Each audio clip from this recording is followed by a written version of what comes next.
Hi everyone, it's doctor श्रुति। आज की जो पोइटिक काउंसलिंग है वो दहेज के ऊपर है। तो ये जो मैंने कविता लिखी थी दहेज के ऊपर, ये मैं क्लास 10th या 11th में थी।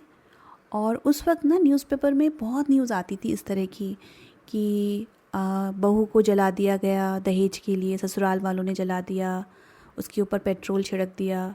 हर दूसरे तीसरे दिन ये न्यूज़ आती थी।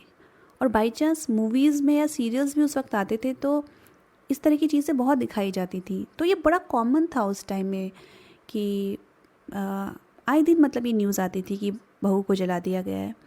तो जब मैं वो न्यूज़ पढ़ती थी मेरे माइंड पर उस चीज़ का ना बहुत इम्पैक्ट पड़ता था। मैं अचानक से उस लड़की के बारे में सोचने लग जाती थी कि उसको कैसा फ़ील होता होगा, कोई इतना क्रूअल कैसे हो सकता है, इंसान के रूप में कोई राक्षस ऐसे कैसे हो सकता है कि मतलब शादी, मतलब अगर हम एक नॉर्मल एक लड़की की बात करें, एक अच्छी संस्कारी लड़की जो होती है, एक मिडिल क्लास की जो एक लड़की होती है, फैमिली से बिलोंग करती है, वो कितने अरमानों से शादी करती है। हर लड़की अपने हस्बैंड को हस्बैंड नहीं बल्कि एक प्रिंस की तरह देखती है, एक राजकुमार की तरह देखती है। कितने अरमानों से शादी करती है वो, कि वो कितनी खुश रहेगी, उसका हस्बैंड रिस्पॉन्सिबिलिटी उठाएगा, वो घर संभालेगी, दोनों साथ में मिल कर के घर चलाएंगे। कितनी ज़्यादा अरमान होते हैं उसके। और जब उसको जलाया जाता होगा तो वो कैसा फ़ील करती होगी, उसका एक एक सपना जब टूटता होगा तो उसे कैसा लगता होगा। तो जब ये इमोशंस मेरे अंदर बहुत ज़्यादा थे। जैसे मैंने कहा कि देखो, कोई भी जो कवि होता है, कवित्री होती है ना, उनकी ये खासियत होती है कि अगर आप उनको कोई भी टॉपिक दे दोगे, कुछ भी दे दोगे, और वो जब उसके बारे में सोचने लग जाते हैं तो वो उसको लिटरली फ़ील करते हैं कि जैसे वो उस जगह पर वो खुद ही है। तो मुझे ऐसे लगता था कि जैसे मैं खुद उस जगह पर हूँ, तो मैं अचानक से मैं वो फीलिंग्स, जैसे उनकी फीलिंग्स को ना एकदम से जैसे कैच करने लग जाती थी कि वो कैसे सोच रही होगी, क्या होगा। तो उन्हीं फीलिंग्स को मैंने इस पोएम में एक्सप्रेस करा है। लेकिन अगर मैं आज के टाइम में, क्योंकि मैं एक थेरेपिस्ट हूँ, और अगर मैं आज के टाइम में अगर इस चीज़ को देखूं, मतलब अब आज के वक्त तो ऐसा कोई नहीं करता, आजकल ऐसी कोई न्यूज़ नहीं आती कि उसको ससुराल वालों ने दहेज के लालच में उसको जला दिया। लेकिन आज के टाइम में अब्यूज़ बिल्कुल अलग लेवल का है, और जो कहलाता है कि नार्सिसिस्टिक फाइनेंशियल अब्यूज़। ये अब्यूज़ इतना सटल होता है कि आपको एकदम से नहीं लगेगा।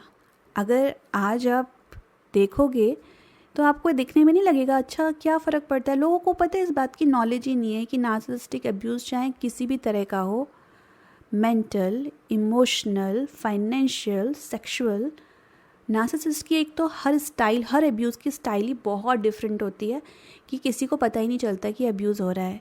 लेकिन इस अब्यूज़ की वजह से जो साइकोलॉजिकल डैमेज होता है, मैं एक थेरेपिस्ट हूँ, पिछले 5 साल से काम कर रही हूँ और इतने लोगों से मिलती हूँ, और स्पेशली वुमेंस के साथ तो मैंने बहुत काम करा हुआ है। मैं जानती हूँ कि उनकी क्या हालत हो जाती है। अभी मैं कुछ दिन पहले ही एक कंसल्टेशन सेशन ले रही थी। इतना अब्यूज़ किया उसके ऊपर किया गया था, फाइनेंशियल और हर तरह का, मतलब कि वो इतने हैवी डिप्रेशन में थी। उसके सास ससुर और उसके इन लॉज और उसके हस्बैंड ने करा था कि वो इतने हैवी डिप्रेशन में थी, मैं आपको बता नहीं सकती, कि वो ठीक से बैठ भी नहीं पा रही थी, बोल भी नहीं पा रही थी। उसने सर पकड़ लिया, उसने थोड़ा बोल के बोला कि मैम मेरी हालत नहीं हो पा रही बोलने की, क्या आप बाद में ले लेंगी थोड़ा। तो मैंने कहा हाँ ठीक है, बाद में कर लेंगे। मुझे वो कॉल कट करना पड़ा।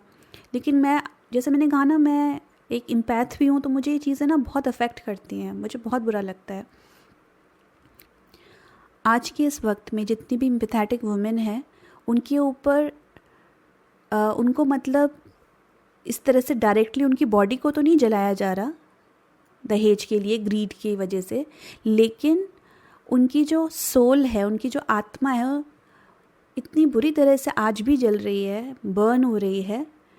क्योंकि लोग बाहर से हंसते हुए दिखते हैं, लेकिन उनको ये नहीं पता, कॉमन पब्लिक को, कि अंदर से वो कितनी बुरी तरह से टूटे हुए हैं, कितने परेशान हैं। तो आज की पोएम मैं उन सभी एम्पैथेटिक वुमेन को डेडिकेट करती हूँ जिनके ऊपर नार्सिसिस्टिक इन लॉज और हस्बैंड फाइनेंशियल अब्यूज़ कर रहे हैं। और इस अब्यूज़ की वजह से भले ही उनका शरीर तो नहीं जल रहा, लेकिन जो नार्सिसिस्टिक लोग इतने नंबर 1 के लालची होते हैं, उन बहुओं की आत्मा ज़रूर जल रही है। उन एम्पैथेटिक वुमेन्स की सोल बर्न हो रही है बुरी तरह से। एक हंसती मुस्कुराती लड़की की जिसने शादी को लेके इतने सपने देखे हैं, उसको उस हालात में पहुंचा देते हैं जहाँ पे उसका दिमाग, उसका शरीर इतना थक जाता है कि वो या तो लेटी रहती है, उसके चेहरे की स्माइल, उसकी मुस्कुराहट, उसका चुलबुलापन सब कुछ ख़त्म कर देते हैं इन लॉस। और जब वो लड़की इनसे अलग होने का डिसीजन ले लेती है, तब सारी चीज़ें उसके सर पे डाल देते हैं कि देखो हम तो बहुत अच्छे हैं, यही अलग होना चाहती है। ये लोग इतने ज़्यादा डैमेजिंग होते हैं।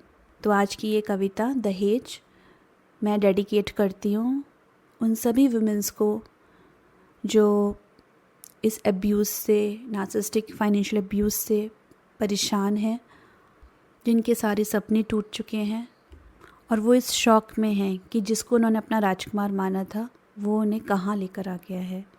चलिए स्टार्ट करते हैं इस पोएम को।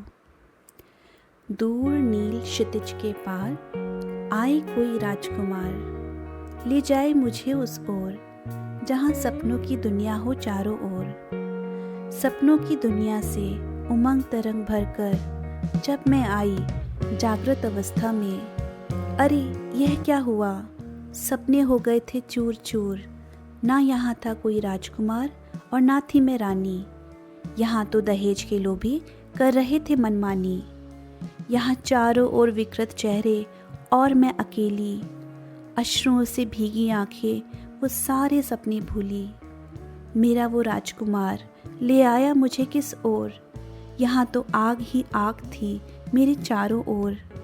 हर बार इसी तरह मुझे जलाया जाएगा, हर बार मेरे सपनों की लौ को बुझाया जाएगा, पर क्या कभी इन दहेज लोभियों के लोभ का अंत आएगा? My dear empathetic women, please take responsibility of your financial health. Narcissistic in-laws और हस्बैंड तो कभी नहीं सुधरेंगे। आपको ही अब अपने आप को संभालना है। अगर आप फाइनेंशियली इंडिपेंडेंट नहीं हैं तो बनिए। कुछ भी करके, कैसे भी करके, कितनी भी मेहनत करके फाइनेंशियली इंडिपेंडेंट बनिए। और अगर आप फाइनेंशियली इंडिपेंडेंट हैं और उसके बावजूद आपके ऊपर अब्यूज़ किया जा रहा है, तो फिर take charge of your life. इनको सबक सिखाइए और आप ऐसे लोगों से बिल्कुल बाहर, ऐसे घर से, ऐसे लोगों से इनसे बाहर निकलिए, क्योंकि नार्सिसिस्ट कभी नहीं सुधरते हैं। आपको ही अपनी लाइफ की ज़िम्मेदारी लेनी होगी। मैं माँ लक्ष्मी से आप लोगों के लिए प्रार्थना करती हूँ कि वो आप लोगों को बहुत प्रॉस्परस बनाए, ताकि आप अपनी लाइफ कंफर्टेबली, आराम से, सेल्फ रिस्पेक्ट साथ जी सके। Take care everyone, bye.